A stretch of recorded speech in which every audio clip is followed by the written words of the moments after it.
Mpenzi mtazamaji wa YouTube channel yetu Kilimo Hub Technologies. Leo tupo kwenye shamba la mkulima.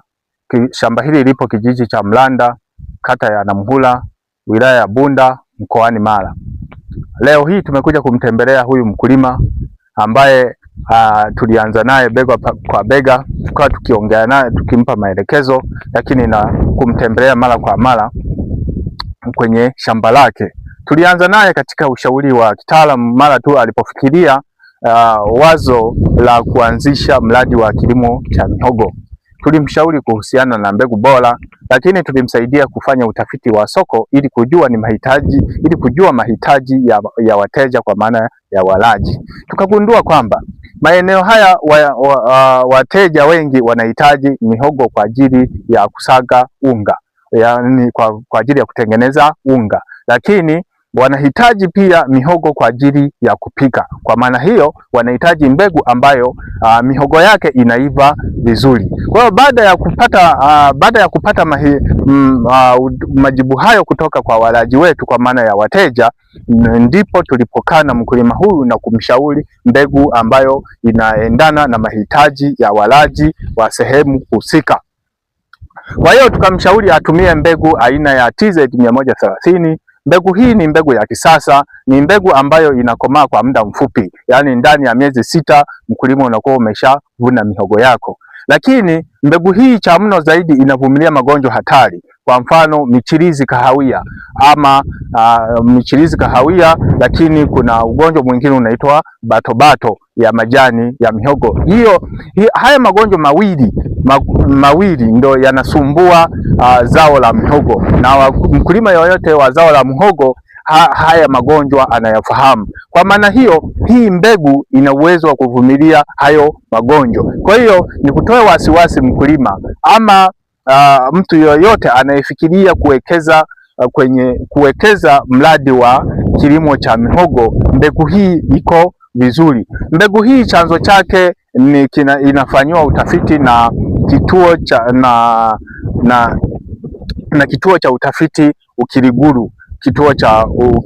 Hii mbegu imehakikiwa na iko vizuri, na kama unavyoona mkulima huyu amepanda zaidi ya ekari 5 kwenye hili eneo, na ndiyo maana unaona inafanya vizuri, kila sehemu imefanya vizuri. Magonjwa hayo tunayoyasema ya batobato, majani ukiangalia jani lake liko salama kabisa, halina aina yoyote ya ugonjwa. Kwa hiyo ni muhimu sana mkulima kuzingatia mbegu bora wakati mara tu unapoamua kuwekeza kwenye zao la mihogo. Kitu kingine ambacho unatakiwa kuzingatia, ni muhimu kupanda mapema, kwa sababu kama tulivyosema mbegu hii inakomaa ndani ya miezi 6. Kwa hiyo ni vizuri kuanza mapema ili kusudi inapofika mwezi wa 6 wa 7 tayari unakuwa umeshavuna.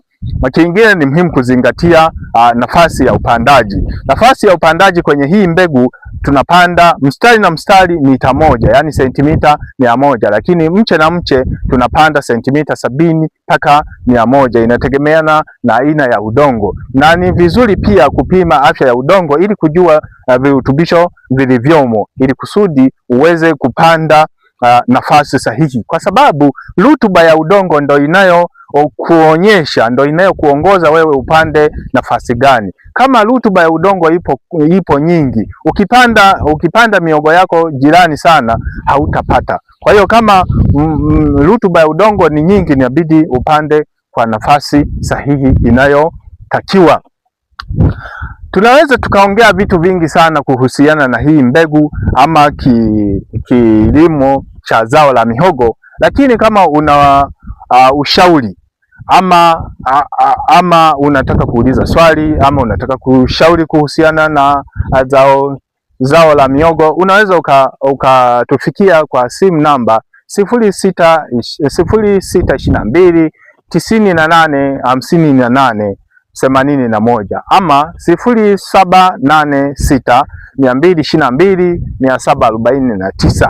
Hizi namba zinapatikana WhatsApp pia kwa wale wanaotumia simu janja, au unaweza ukaingia YouTube moja kwa moja ukaandika Kilimo Hub Technologies, hizi video utazipata. Lakini msisahau ndugu wakulima, hii mbegu inapatikana kwetu, hii mbegu inapatikana kwetu. Kwa hiyo unaweza ukachukua namba zetu ambazo tumetaja, ama kuna namba zingine zitakuwa zinapita hapo kwenye skrini, unaweza ukachukua ukawasiliana na sisi, tunaweza tukukusaidia, na popote pale nchini unaweza ukapata hii mbegu. Tunakusafirishia kwa uaminifu mkubwa sana. Karibuni sana na asanteni sana kwa kutusikiliza au kwa kutufuatilia kupitia YouTube chaneli yetu Kilimo Hub Technologies.